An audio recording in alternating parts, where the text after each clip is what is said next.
સુપ્રભાત બાળકો, સંતકૃપા વિદ્યાલય તરફથી આપનું સ્વાગત કરું છું। આજે આપણે ગુજરાતીમાં અભ્યાસ 2 શીખવાનું છે। મૂળાક્ષરથી શરૂ થતા અથવા મૂળાક્ષર આવતો હોય તેવા ચિત્રમાં રંગ પૂરો। નમૂનો આપ્યો છે અહીંયા ઠળિયાનો ઠ। તો અહીં 2 ચિત્રો આપેલા છે। તો જે મૂળાક્ષરથી શરૂ થતો હોય એવા ચિત્રમાં આપણે રંગ પૂરવાનો છે। તો ઠળિયાનો ઠ। એવી જ રીતના અહીં મૂળાક્ષરો આપેલા છે। તો જે મૂળાક્ષરથી શરૂ થતા ચિત્રો હોય એનામાં આપણે રંગ પૂરવાનો છે। અહીં આપણે જોશું કે 2 ચિત્રો આપેલા છે। તો એક ચિત્ર અહીં મૂળાક્ષરથી શરૂ થાય છે, તો એ ચિત્રમાં આપણે રંગ પૂરવાનો છે। પછી આપણે પુનરાવર્તન શીખવાનું છે। ચિત્રના નામ પરથી શરૂ થતા મૂળાક્ષરને ચિત્ર સાથે જોડો। અહીં ચિત્રો આપેલા છે અને અહીં મૂળાક્ષરો આપેલા છે, તો આપણે એને જોડવાનું છે। તો પહેલું અહીં મૂળાક્ષર ક છે, તો અહીં કબૂતરનું અહીં ઉદાહરણ આપેલું છે। પછી છે ઢ, તો આપણે અહીં શોધવાનું છે। ઢોલકનો ઢ, તો આપણે અહીં એને જોડીશું। પછી ઘ, ગણપતિનું ઘ, અહીં પહેલાં જ ગણપતિ આપેલા છે, તો એને આપણે જોડીશું।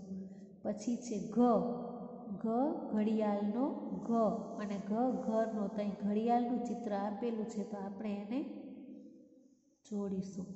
પછી છે ચકલીનો ચ, તો ચકલી અહીં આપેલી છે, તો એને આપણે જોડીશું। પછી છે થનો થ અને થેલાનો થ, થેલી અથવા થેલો જે આપણે કહીએ તે, એને આપણે જોડીશું। પછી છે જમરૂકનો જ, તો અહીં જમરૂક આપેલું છે। પછી છે દફતરનો દડાનો થાય અને દફતરનો પણ થાય, તો અહીં દફતરને આપણે જોડીશું। પછી છે ટપાલીનો અને ટબનો, ટબ અહીં આપેલું છે, તો એને આપણે જોડીશું। પછી છે ધજાનો ધ, તો અહીં નીચે ધજાનું ચિત્ર આપેલું છે, તો જોડશું। પછી છે તલવારનો ત થાય અને તપેલીનું, તો આપણે તલવારનું ચિત્ર આપેલું છે, તો એને આપણે અહીંયા જોડીશું। પછી છે મૂળાક્ષર તથા તે મૂળાક્ષરવાળા ચિત્રો સાથે જોડી ચિત્રમાં રંગ પૂરો। પછી અહીં દ મૂળાક્ષર આપેલું છે અને દીવો આપેલો છે, તો અહીં ઉદાહરણમાં આપેલું છે અને એને રંગ આપણે પૂરવાનું છે। અહીં ઉદાહરણમાં રંગ પૂરેલું છે। પછી છે ક, તો અહીં કમળનું, તો કમળનું ચિત્ર આપેલું છે, તો એને આપણે જોડશું અને તમને બાળકો એનામાં રંગ પૂરવાનું છે। પછી છે તો તપેલીનો ત, તો આપણે અહીંયા જોડીશું અને એની અંદર રંગ પૂરવાનું છે। પછી છે જગનો જ, તો અહીં એને આપણે જોડીશું અને રંગ પૂરવાનું છે। પછી છે ખલનો ખ, તો એને આપણે જોડીશું અને એની અંદર આપણે રંગ પૂરવાનું છે। પછી છે ડમરૂનો ડ, તો ડમરૂના ચિત્ર સાથે જોડીશું અને રંગ પૂરવાનું છે। પછી છે આપેલા મૂળાક્ષરથી શરૂ થતું ચિત્ર જોડો। તો અહીં મૂળાક્ષરો આપેલા છે અને નીચે એમના લગતા ચિત્રો આપેલા છે, તો એને આપણે શોધીશું અને જોડીશું। અહીં પેલો ખ મૂળાક્ષર આપેલું છે, અહીં નીચે ચિત્રો છે, તો ખટારાનું છે, અહીં ઉદાહરણ આપેલું છે। પછી અહીંયા છે, તો ઝાડનો જ, તો એને આપણે શોધી અને અહીં લઈ જઈશું। પછી છે ડબ્બાનો ડ,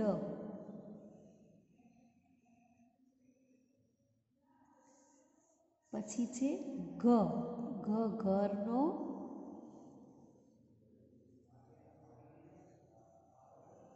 ગ, ધજાનો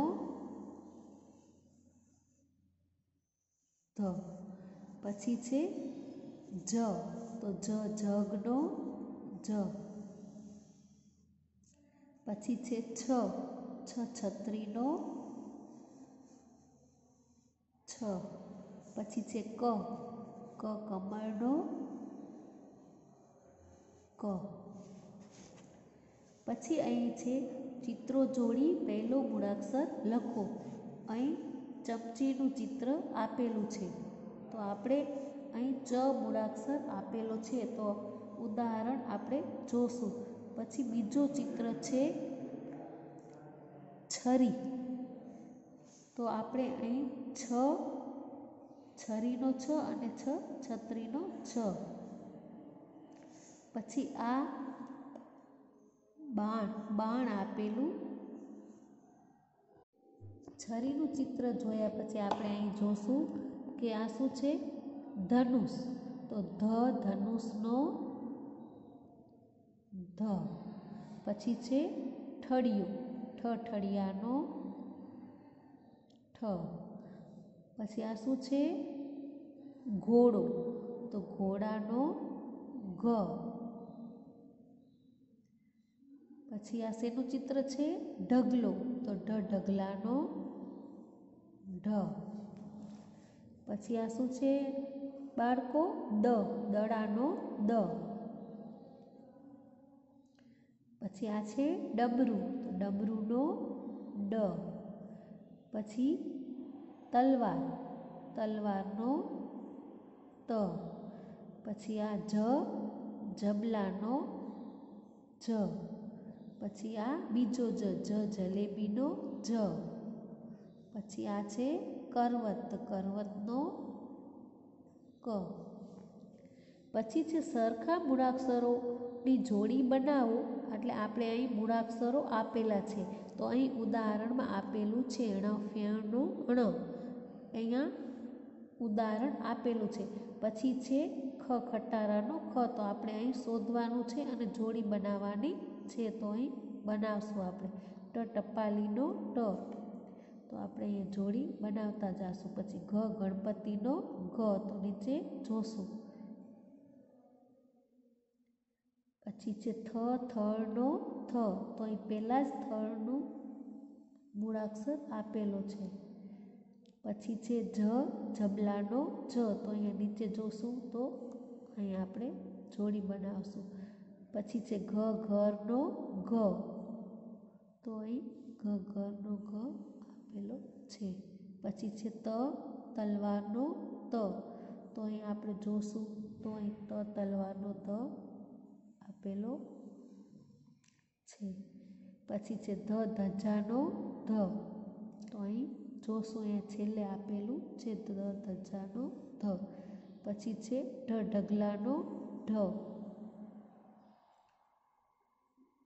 તો એની આપણે જોડી બનાવશું. પછી છે કમળનો ક, તો અહીં આપણે જોશું, એ નીચે આપેલું છે કમળનો ક. પછી છે ચકલીનો ચ, તો આપણે અહીંયા નીચે શોધતા જઈશું અને જોડી બનાવતા જઈશું.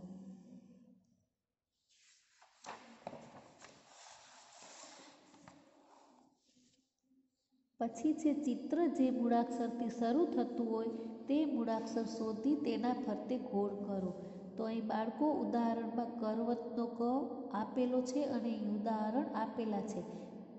બે મૂળાક્ષરો, કુલ અહીં 3 મૂળાક્ષર આપેલા છે, પણ આપણે જે ચિત્રને લગતું હોય એના ફરતે આપણે ગોળ કરવાનું છે. પછી અહીં ચમચીનું ચિત્ર આપેલું છે અને અહીં 3 મૂળાક્ષર આપેલા છે, તો આપણે જે ચ હોય એના ફરતે આપણે ગોળ કરવાનું છે.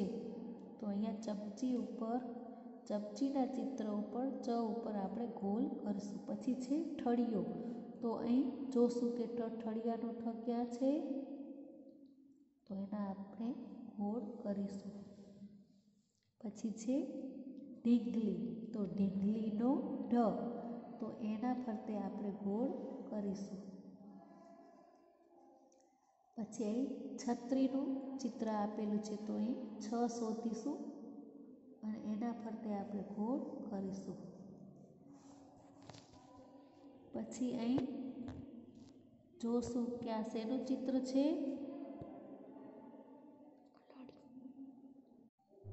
આ ગરોળીનું ચિત્ર છે, તો આપણે અહીં ઘ શોધીશું અને ગોળ કરીશું. તો અહીં પેલું જ ઘ આપેલું છે.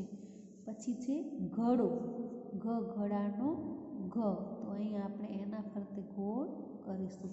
પછી છે થેલીનું ચિત્ર, તો આપણે અહીં થ શોધીશું અને ગોળ કરીશું.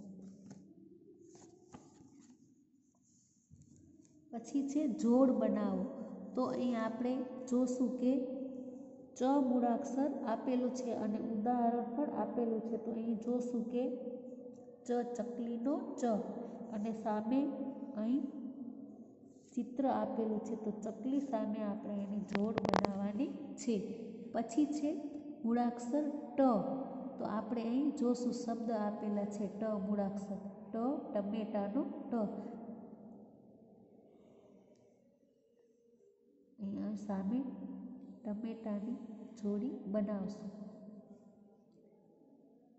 પછી મૂળાક્ષર છે ધજાનો ધ, તો અહીં જોશું કે ધ મૂળાક્ષર અને સામે ચિત્ર છે ધજાનું, તો એની આપણે જોડી બનાવશું. પછી છે ઘરનો ઘ, તો અહીં જોશું અહીં ઘર શબ્દ આપેલું છે અને સામે જોશું તો ઘરનું ચિત્ર અહીં આપેલું છે, તો એની આપણે જોડી બનાવશું. પછી છે જલેબીનો જ, તો અહીં જોશું જ મૂળાક્ષર અને જલેબીના ચિત્રને આપણે જોડીશું. તો બાળકો, તમે તમારા પાઠ્યપુસ્તકમાં આ લેસન કરી અને અમને ફોટો પાડીને મૂકવાનું છે. અસ્તુ.